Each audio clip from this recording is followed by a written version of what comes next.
नमस्ते साथियों, कैसे हैं आप लोग। आशा करता हूं कि आप लोग ठीक तरह से होंगे और अपना अध्ययन ठीक तरह से कर रहे होंगे।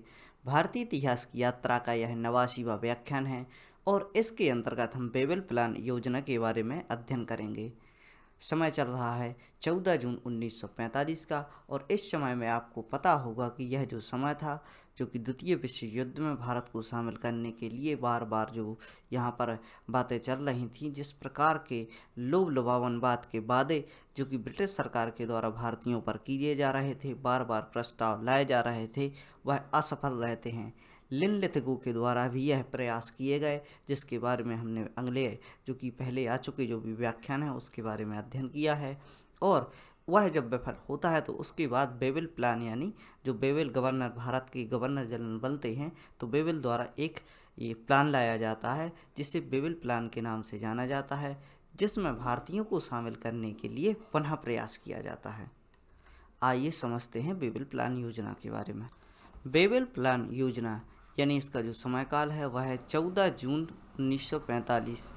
यहाँ पर हमें समझना चाहिए कि लिनलिथगो जब प्रस्ताव आता है तो लिनलिथगो प्रस्ताव किस प्रकार असफल रहा उसके बारे में हमने देखा। तो वायसराय लिनलिथगो के स्थान पर जब इनका जो प्रयास है वह असफल रहता है तो अक्टूबर 1945 में अक्टूबर का जो महीना होता है इसमें वायसराय लॉर्ड बेबल को भारत का गवर्नर नियुक्त किया जाता है। चूँकि इनकी असफलता के कारण गवर्नर को हटा दिया जाता है और बेबल के लिए लाया जाता है। भारतीयों में व्याप्त असंतोष द्वितीय विश्व युद्ध में भारतीयों के सहयोग हेतु अमेरिका के बढ़ते दबाव को देखते हुए वायसराय बेबल को 14 जून 1945 को भारतीयों के समक्ष एक प्रस्ताव प्रस्तुत किया जाता है, जिसे बेबल प्लान के नाम से जाना जाता है।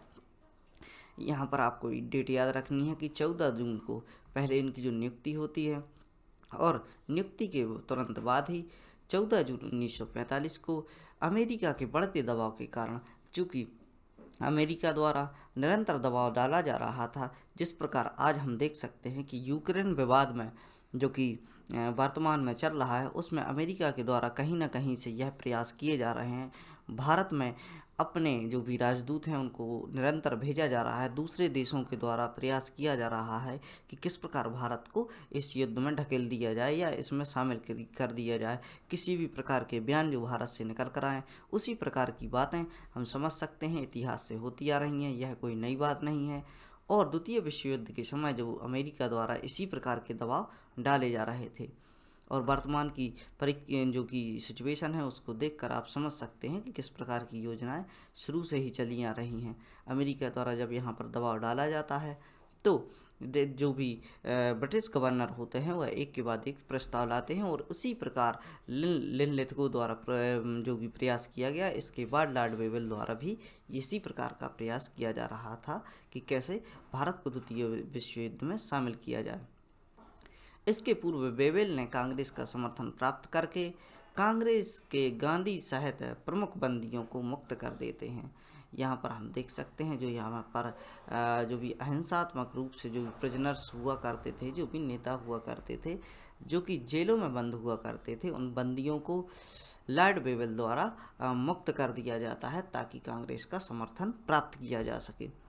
इस योजना के अनुसार गवर्नर जनरल की समिति यानी जो बेबल योजना थी, बेबल योजना के अनुसार गवर्नर जनरल की समिति में प्रधान सेनापति को छोड़कर शेष सभी सदस्य भारतीय होंगे। ब्रिटिश सरकार द्वारा कहा गया कि आपके द्वारा आपकी जो रिप्रेजेंटेशन है उसको इस प्रकार बढ़ाया जाएगा कि जो गवर्नर जनरल की जो समिति हुआ करती है उस समिति में प्रधान सेनापति अकेला ब्रिटिश रहेगा और इसको छोड़कर सभी सदस्य भारतीय होंगे, जिन्हें हिंदू तथा मुस्लिम सदस्यों की संख्या सामान्य होगी। यानी इसमें मुस्लिम समुदाय की रिप्रेजेंटेशन होगी और हिंदू समुदाय की भी रिप्रेजेंटेशन होगी। यह कार्यकारिणी परिषद अंतर्राष्ट्रीय सरकार के रूप में कार्य करेगी, यानी जब तक भारत के लिए एक संविधान प्राप्त करके आज़ाद मुल्क नहीं बना दिया जाता तब तक यह कार्यकारिणी परिषद अंतरिम सरकार यानी जब तक सरकार ना बने उसके पहले एक अंतरिम सरकार का गठन किया जाता है ताकि गतिविधियां चलती रहें, तो उसी प्रकार अंतरिम सरकार का गठन किया जाएगा। इस प्रकार की बात ब्रिटिश सरकार के द्वारा कही गई। इस युद्ध के समाप्त हो जाने के पश्चात स्वयं भारतीयों द्वारा अपने संविधान का निर्माण किया जाएगा। आप यहाँ से देख सकते हैं कि बेबिल प्लान यानी बेबिल योजना कितनी कारगर थी। इनके द्वारा जो कि एक परिषद का निर्माण किया गया जिसमें सभी भारतीय थे। हिंदू मुस्लिमों की संख्या पर्याप्त रखी गई यानी सामान्य रखी गई। प्रधान सेनापति को छोड़कर बाकी सभी सदस्य भारतीय थे। और इनसे यह भी कहा गया कि जैसे ही युद्ध समाप्त होता है तो उसके पश्चात भारतीयों को संविधान निर्माण करने दिया जाएगा तथा प्रांतों में उत्तरदायी सरकार की स्थापना को प्रोत्साहन दिया जाएगा। यानी प्रांतों में जो उत्तरदायी सरकार है उसकी जो भी उत्तरदायी सरकार है जो यह बनाना चाहते हैं, जो भारतीय बनाना चाहते हैं, उसको प्रोत्साहन दिया जाएगा। आइए यहाँ से समझने का प्रयास करते हैं कि बेबिल प्लान जो अनसक्सेसफुल रहा, जो कि प्लान आगे नहीं बढ़ सका, इसके बारे में हम समझने का प्रयास करते हैं कि क्या कारण रहे कि यह जो प्लान था इतने अच्छे तरीके से लाने के बाद भी यह जो विफल रहा। यहाँ पर हमें समझना चाहिए कि इस योजना पर विचार करने के लिए तथा सहमति प्रदान किए जाने के लिए वायसराय बेबिल ने शिमला में एक सम्मेलन आयोजित किया। अतः जो बेबिल प्लान है, बेबिल योजना है, इसे शिमला समझौते के नाम से भी जाना जाता है। शिमला समझौते के नाम से जाने जाने का कारण है कि चूँकि यह शिमला में आयोजित किया गया और वहाँ पर मुस्लिम लीग और की कांग्रेस तथा ब्रिटिश गवर्नर साथ में बैठकर इस पर चर्चा करने वाले थे। तो यहाँ से हम देख सकते हैं वायसराय बेबिल ने शिमला में एक सम्मेलन आयोजित किया जिसमें कांग्रेसियों तथा लीग के साथ साथ अकालियों को भी आमंत्रित किया गया। अकाली आप समझ सकते हैं कि अकाली मूवमेंट जो कि पंजाब क्षेत्र से निकल कर आता है, जो एक पंजाब को एक मुक्त राज्य की मांग करता आ रहा है। तो इसमें हम देखते हैं कि अकालियों को भी शामिल किया जाता है। और मुस्लिम लीग की हट के कारण, यानी यहाँ पर हम देख सकते हैं कि मुस्लिम लीग द्वारा फिर से अपनी टांग अड़ाई जाती है और इसमें इनके द्वारा कहा जाता है कि मुस्लिम लीग के हट के कारण यह कार्यकारिणी ने मुस्लिम लीग के सदस्यों की नियुक्ति सिर्फ लीग द्वारा होगी। यानी इनके द्वारा कहा गया कि जो भी आप कार्यकारिणी परिषद बना रहे हैं उसमें आपके द्वारा सदस्यों की नियुक्ति नहीं होगी, उसकी नियुक्ति मुस्लिम लीग के द्वारा ही की जाएगी। यानी मुस्लिम लीग जिनको चाहेगी उनको सदस्य बनाएगी, अन्य के द्वारा कोई भी निर्णय नहीं लिया जाएगा। यानी सदस्यों की नियुक्ति में अन्य व्यक्ति के द्वारा, ना ब्रिटिश सरकार के द्वारा, ना कांग्रेस के द्वारा किसी भी प्रकार का निर्णय नहीं लिया जाएगा। कांग्रेस ने इस मुद्दे पर सहमति प्रदान नहीं की। यानी इसके यहाँ पर जो भी बात निकल के आ रही थी वह एक डेमोक्रेटिक तरीका नहीं होता और अपने ही द्वारा जो चुनी हुए सदस्यों की नियुक्ति यहाँ पर की जाती तो इससे अव्यवस्थाएं फैलने की संभावना थी। अतः कांग्रेस ने इस चीज़ को अपोज किया। साथ ही ब्रिटिश सरकार ने भी इसको अपोज किया, क्योंकि ब्रिटिश सरकार अपने हितों में तो केवल यह चाहती थी कि किसी भी प्रकार यह द्वितीय विश्व युद्ध में शामिल होने के लिए मान जाए, चाहे कोई भी तरीका हो, चाहे वह डेमोक्रेटिक तरीके से सदस्यों की नियुक्ति करे या खुद से ही सदस्यों को निकाल कर सामने लाए। चूँकि भारत में जो यह नीति चल रही थी, दोनों ही साइड अच्छे एवं सटीक नेता होने के कारण इन्हें इस प्रकार की नकारात्मक बातों को अस्वीकार कर दिया जाता था। यानी यहाँ से हमें समझना चाहिए कि भारत का संविधान बनाने में जो योगदान रहा, जो यहाँ के नेताओं का रहा, वह बहुत ही महत्वपूर्ण है।